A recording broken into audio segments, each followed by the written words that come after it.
Bismillahirrahmanirrahim. Assalamualaikum warahmatullahi wabarakatuh. Alhamdulillahi rabbil alamin, wal aqibatu lil muttaqin, wassalatu wassalamu ala asrafil anbiya'i wal mursalin, wa ala alihi wa sahbihi ajma'in. Asyhadu an la ilaha illallah wahdahu la syarikalah, wa asyhadu anna sayyidana Muhammadan abduhu wa rasuluh la nabiyya ba'dah. Qala Allah Ta'ala fi kitabihil karim, a'udzu billahi minasyaitonir rajim, bismillahirrahmanirrahim. Allahu allazi khalaqakum min dha'fin thumma ja'ala min ba'di dha'fin quwwah thumma ja'ala min ba'din quwwatan dha'fan wa sayyibatu yakhluqu ma yasha wa huwal alimul qadir. Shadaqallahul azim. Saudara pemirsa kaum muslimin wal muslimat yang dirahmati Allah Subhanahu wa taala, kita bersyukur kepadanya di kesempatan yang amat mulia dan berkah ini. Allah kembali pertemukan kita. Semoga saja pertemuan ini mendapatkan berkah darinya, amin ya rabbal alamin. Salawat dan salam kepada Nabi Muhammad sallallahu alaihi wasallam. Allahumma salli ala Sayyidina Muhammad wa ala ali Sayyidina Muhammad. Semoga kita dapat syafaatnya di yaumil akhir. Saudara pemirsa yang dirahmati Allah Subhanahu wa taala, di kesempatan yang berbahagia ini kita coba membahas tema manusia makhluk yang lemah. Sama kita sadari bahwa kita manusia adalah makhluk yang diciptakan oleh Allah Subhanahu wa taala. Tentunya Allah adalah Sang Khalik. Sementara kita adalah makhluk yang diciptakan oleh Allah. Posisi kita adalah posisi yang tentu tidak sama dengan posisi Allah Subhanahu wa taala Sang Pencipta. Allah Maha Kuat menciptakan segala sesuatunya, sementara kita adalah yang diciptakan. Tentu kita adalah makhluk yang amat lemah. Dikatakannya dalam surat Ar-Rum ayat 54, Allahul ladzi khalaqakum min dha'fin thumma ja'ala min ba'din dha'fin quwwah thumma ja'ala min ba'din quwwah dha'fan wa sayyibatu yakhluqu ma yasha'u wa huwal alimul qadir. Allah yang menciptakan kamu dari keadaan yang lemah, kemudian Dia menjadikan kamu setelah keadaan lemah itu menjadi kuat. Kemudian Dia menjadikan kamu setelah kuat itu lemah kembali dan beruban. Dialah menciptakan apa yang dikehendaki, dan Dia Maha mengetahui dan Maha kuasa. Saudaraku kaum muslimin wal muslimat rahimakumullah, lalu dalam potongan ayat surat An-Nisa 28 juga Allah katakan, wa khuliqal insanu dha'ifa, dan manusia ciptakan dalam keadaan lemah. Dan tentu masih banyak lagi ayat dan hadis Rasulullah sallallahu alaihi wasallam yang menyatakan bahwa manusia berada pada posisi lemah. Saudaraku kaum muslimin rahimakumullah, kelemahan manusia barangkali dapat kita lihat dari sejak proses kita lahir. Awalnya kita adalah lemah,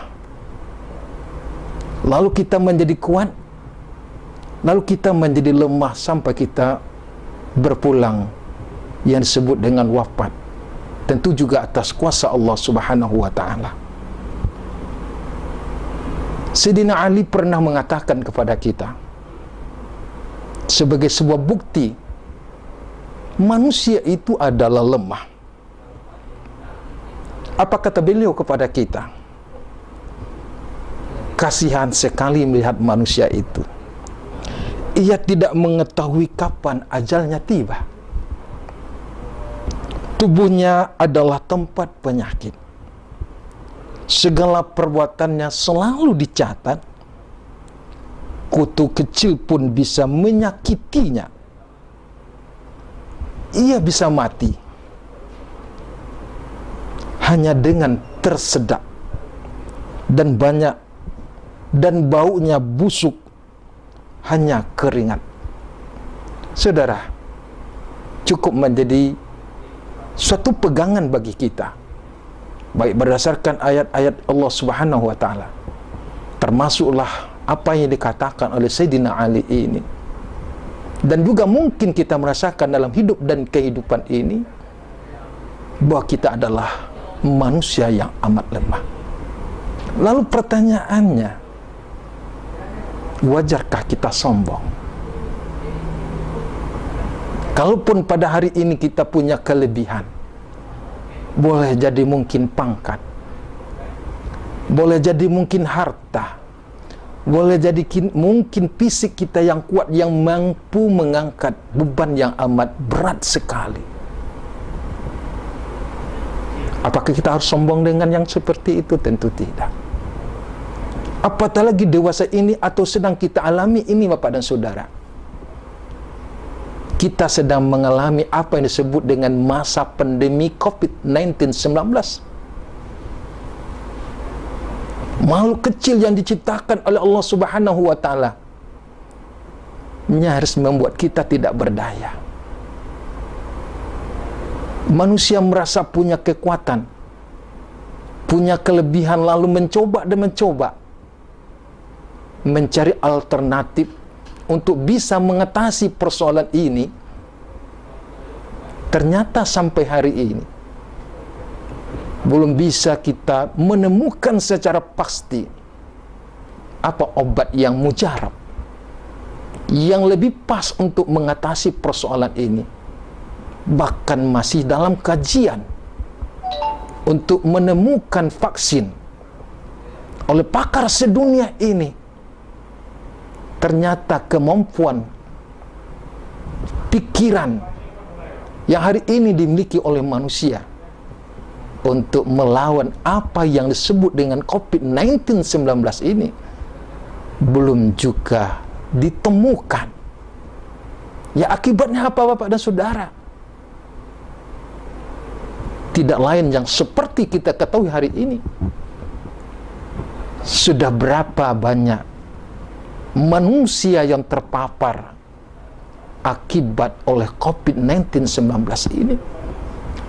Bukan saja sekedar merenggut nyawa, bukan saja sekedar berpisah dengan keluarga dalam masa isolasinya, tetapi ada hal lain yang juga kita rasakan hari ini.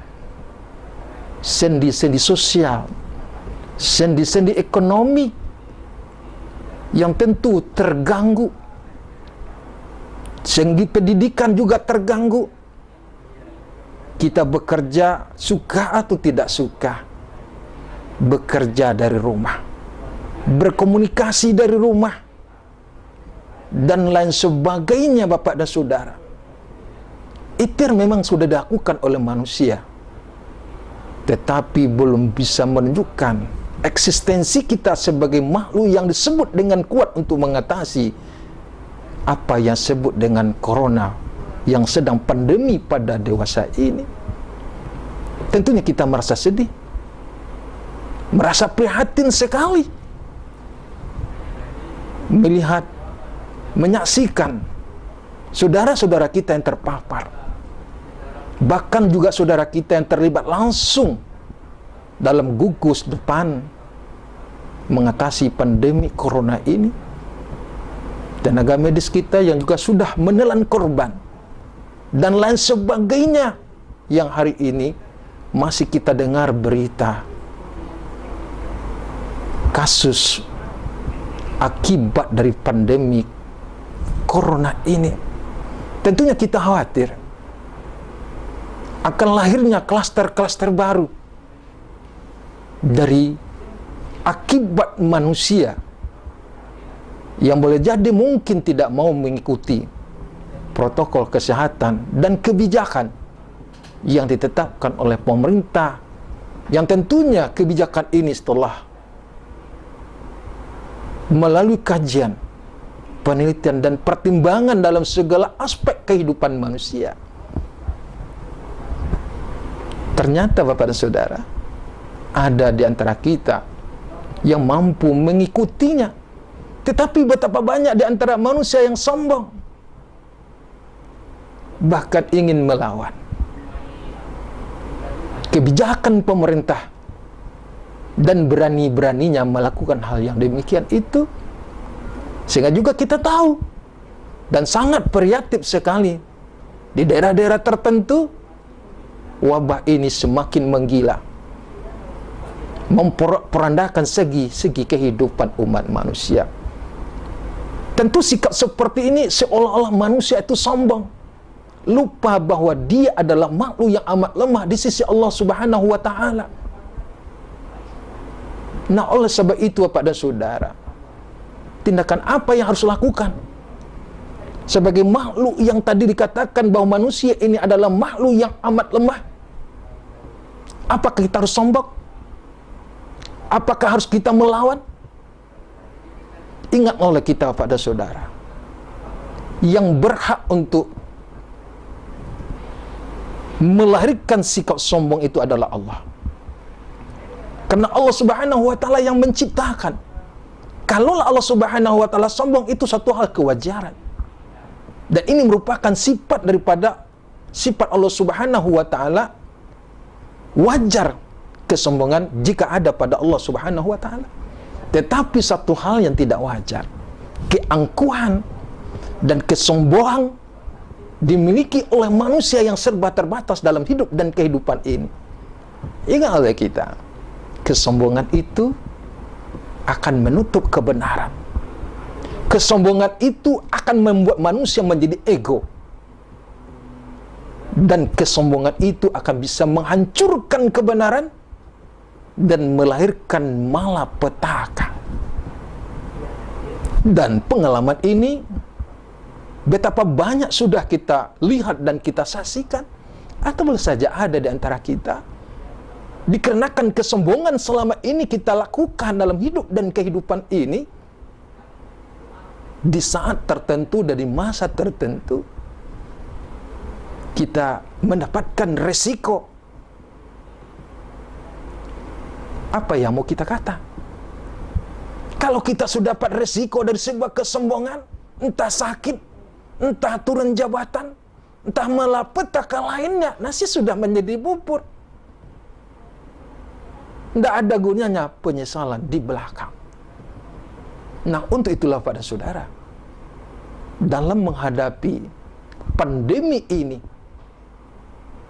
tidak ada yang harus kita sombongkan, melainkan ada satu sikap yang harus kita miliki, adalah tawadhu. Merendahkan diri kepada Allah Subhanahu wa Ta'ala. Karena makhluk yang disebut dengan corona ini juga atas izin Allah Subhanahu wa Ta'ala.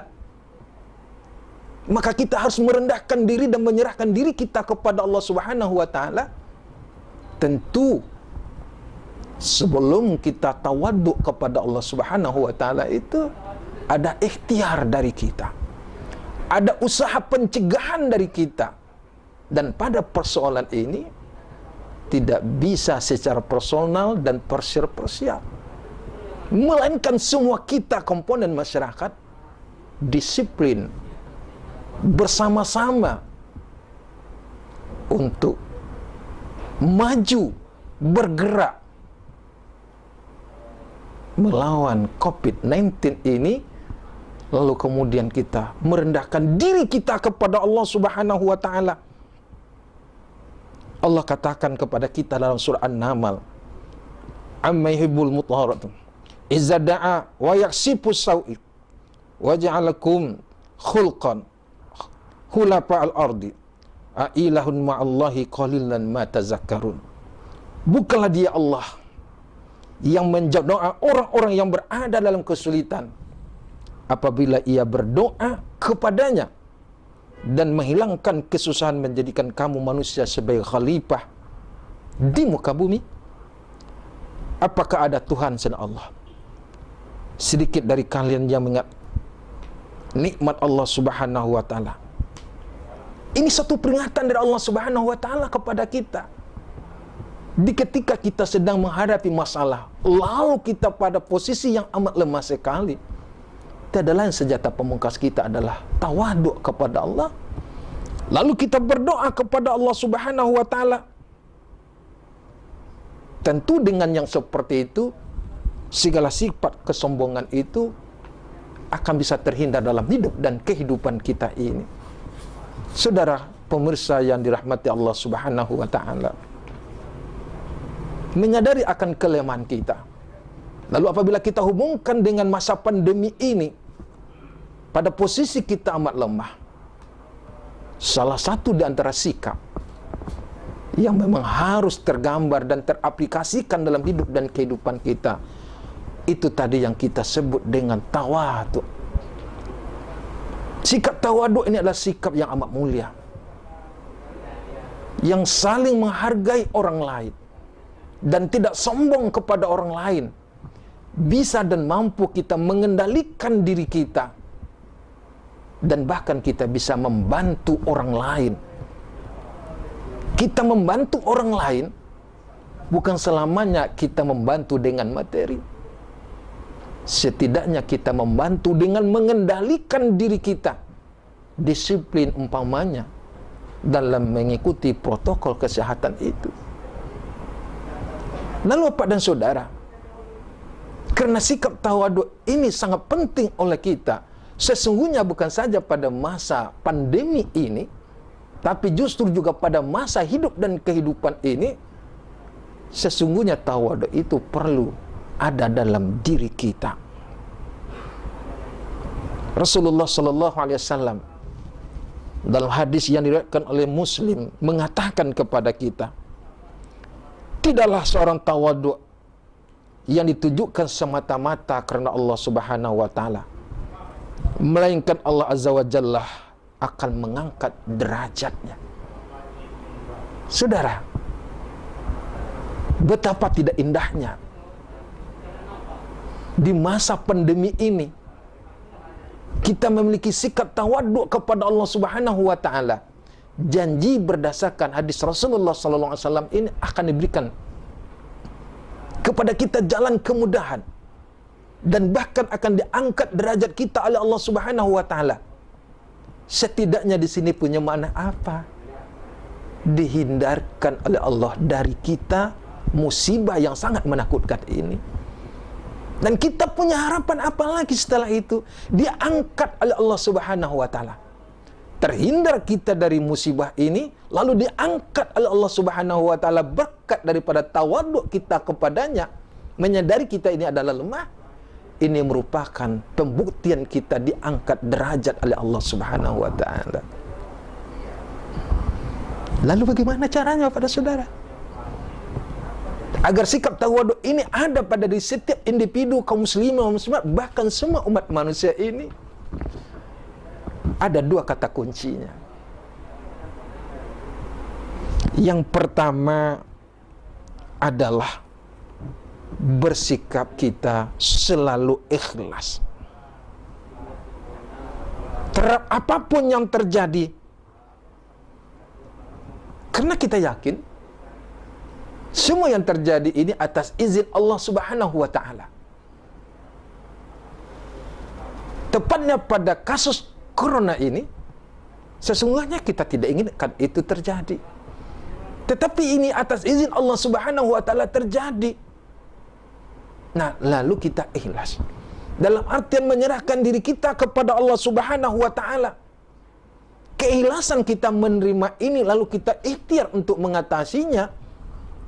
Tentu nanti suatu saat Allah Subhanahu wa taala akan mengangkatnya. Itu tadi hadis Rasulullah sallallahu alaihi wasallam menjadi dasarnya. Kalau memang kita sudah menjadi orang yang tawaduk, yang semata-mata tertuju karena Allah Subhanahu wa taala, Allah akan angkat derajat kita. Jadi ikhlas. Jangan pernah ada di antara kita merasa terpaksa, apalagi menyombongkan diri, merasa kaku, merasa terganggu dan sebagainya. Memang benar kita terganggu, tetapi kita tidak punya penilaian lain, kita tidak punya sikap lain kecuali hanya ikhlas karena Allah Subhanahu wa taala menghadapi ini. Sehingga nggak ada beban mental, nggak ada kerisauan. Walaupun akibat dari ini kita harus bekerja di rumah, enjoy kita bekerja di rumah. Segala pekerjaan, segala urusan kita kerjakan dengan ikhlas di rumah. Bahkan barangkali juga orang tua yang selama ini pada masa tenang, pada masa normal, nyaman di rumah, nyaman di tempat kerja, sekarang harus bersama dengan anaknya di rumah. Maret sampai hari ini kita bersama dengan anak di rumah. Bukan saja bersama dengan anak dalam proses pembelajaran dan edukasi terhadap anak kita dalam pembentukan akhlakul karimah, tapi kita juga ibadah bersama di rumah. Akan kita rasakan sebuah keindahan. Kata kuncinya adalah ikhlas. Kalau tidak ikhlas, sudah barang pasti akan ada rasa keterpaksaan, lalu akan timbul rasa kecurigaan dan rasa tidak enak di rumah. Akan lahirlah sifat-sifat negatif yang berikutnya. Kata kunci yang kedua pada saudara kaum pemirsa yang dirahmati Allah Subhanahu wa taala adalah kita harus punya kemampuan. Rasulullah SAW pernah bersabda dalam persoalan ini, barang siapa yang menanggalkan pakaian mewah karena tawaduk kepada Allah Subhanahu wa taala, padahal ia dapat atau mampu membelinya, Allah akan memanggilnya pada hari kiamat di hadapan sekalian manusia, kemudian menyuruhnya memilih sendiri pakaian iman manapun yang ia kehendaki dan untuk ia pakai nantinya. Hadis diriwayatkan oleh Imam At-Tirmidzi. Artinya pada saudara, kita harus punya kemampuan untuk tawaduk kepada Allah Subhanahu wa taala. Barangkali secara materi kita bisa beli sesuatu lebih daripada orang lain, tetapi karena kita ingin tawaduk kepada Allah Subhanahu wa taala, itu tidak kita beli. Takut kita dikatakan orang sombong. Mungkin nak beli kendaraan banyak jumlahnya, membangun rumah yang bertingkat dan sebagainya. Secara materi kita mampu melihat itu, tetapi dikarenakan kita punya kemampuan, lalu kita tawaduk kepada Allah Subhanahu wa taala, itu tidak jadi. Janji Allah apa, para saudara? Allah akan berikan kepada kita nanti pilihan pakaian mana yang kita sukai di akhirat nantinya. Termasuklah ketika kita tawaduk menghadapi corona ini pada saudara, maka Allah akan berikan juga kemudahan kepada kita. Mampu kita mengendalikan diri kita, mampu kita melaksanakan kewajiban kita kepada Allah Subhanahu wa taala dengan sesungguhnya. Tentu jalan dan kemudahan itu akan diberikan oleh Allah Subhanahu wa taala untuk mengatasi ini. Ada suatu peristiwa pada saudara yang dijelaskan oleh Imam Ibnu Katsir dalam kitabnya Al-Bidayah wa Nihayah. Apa kata beliau? Dahulu tatkala terjadi wabah penyakit dan taun pada tahun 478 Hijriah yang melanda kota Irak, Hijaz dan Sam, yang pada masa itu sedang berkuasa Khalifah Abbasiyah, dan sebagai khalifahnya adalah Al-Muqtadi bin Amrullah. Apa kata beliau? Bapak dan saudara kaum pemirsa, dengan kearifan dan kebijaksanaannya dan mengkaji apa akibat daripada wabah dan tahun ini, mudaratnya akan lebih besar. Sementara kita manusia adalah makhluk yang paling lemah. Sang khalifah memerintahkan kepada segenap jajarannya untuk disampaikan kepada rakyatnya untuk segera mengambil tindakan, melakukan action, sesuatu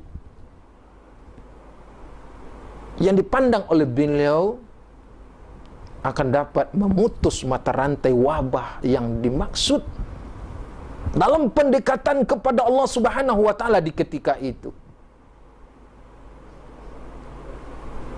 Apa yang ia perintahkan kepada jajarannya dan kepada rakyatnya di ketika itu, sang khalifah melimpahkan, menugasi kepada jajaran dan rakyatnya ketika itu, yakni melaksanakan apa yang dimaksud dengan amar ma'ruf nahi mungkar.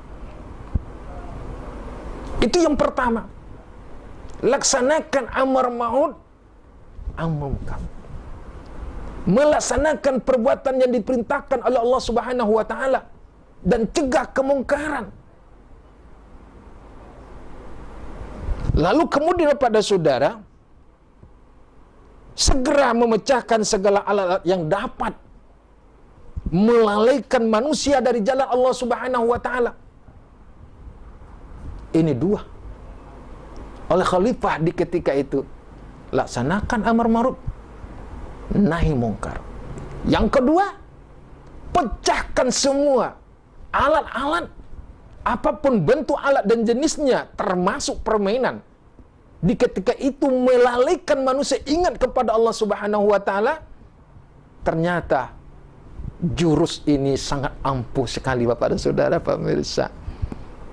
Setelah mereka melaksanakan ketaatan kepada Allah Subhanahu wa taala yang kita sebut dengan amar ma'ruf nahi mungkar, lalu segala hal yang akan menyebabkan lalai kepada Allah Subhanahu wa taala dia pecahkan dan dia lululantakkan. Ketika itulah Allah Subhanahu wa taala memberikan jalan, memberikan kemudahan dan mengangkat wabah dalam hidup dan kehidupan umat manusia. Ini sebuah pembelajaran sejarah yang memang perlu kita dalami dan praktekkan di kehidupan kita dewasa ini. Saudara pemirsa yang dirahmati Allah Subhanahu wa taala, sekarang terpulang kepada kita sebagai kita orang yang beriman kepada Allah Subhanahu wa taala. Kita muhasabah. Apa dosa dan salah kita selama ini? Adakah kita sudah melakukan amar ma'ruf nahi mungkar? Adakah pekerjaan-pekerjaan dan perbuatan-perbuatan hari ini kita lakukan lalu berakibat kita lalai kepada Allah Subhanahu wa taala? Jika itu ada pada saudara, tentu tidak ada salahnya kita robah. Sehingga dengan demikian pada saudara, kita menyadari kelemahan kita, lalu kita tawaduk kepada Allah Subhanahu wa taala. Di situ pula insyaallah Allah akan bantu. Allah akan berikan kemudahan kepada kita. Saudara pemirsa yang rahmati Allah Subhanahu wa taala, terakhir, tidak ada yang harus kita sombongkan.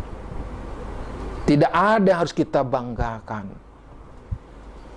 Tidak ada yang harus kita menjadi orang-orang yang merasa kuat. Sesungguhnya kita ini adalah lemah. Tempat bergantung kita kepada Allah. Wabah ini atas izin Allah Subhanahu wa taala. Kita tidak punya kekuatan apa-apa, melainkan juga kekuatan yang ada pada Allah Subhanahu wa taala. Kelemahan yang ada ini kita berikan kepada Allah dan kita bermohon kepada Allah bisa kita menjadi kuat. Ingat tadi saya katakan dari awal, awalnya kita lemah. Allah berikan kepada kita pikiran, lalu menjadi kita kuat. Tapi kekuatan itu tidak selamanya ada dengan kita. Kita kembali menjadi lemah. Sakit kita, meninggal kita, lalu kita diboyong masuk ke kubur kita. Itulah kehidupan kita. Semoga bermanfaat buat kita semuanya. Terima kasih atas segala perhatiannya. Mohon maaf atas segala kekurangannya. Billahi taufiq wal hidayah. Wassalamualaikum warahmatullahi wabarakatuh.